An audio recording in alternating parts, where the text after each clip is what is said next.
This is how to turn off notifications on the Threads app. If you haven't already, we're going to go to the App Store, look up Threads, and update and install this app. Once you've done that, let's go and open up the app. Once you open it up and link your Instagram account, we're going to go to the bottom right to our profile.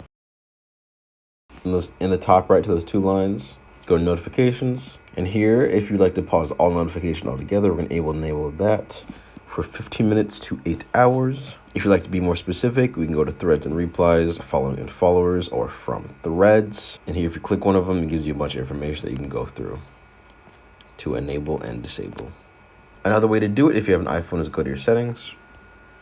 Go to notifications in your settings. We're going to scroll until you find Threads right here.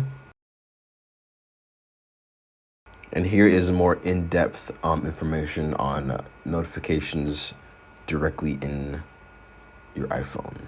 That is how to turn off notifications on the Threads app.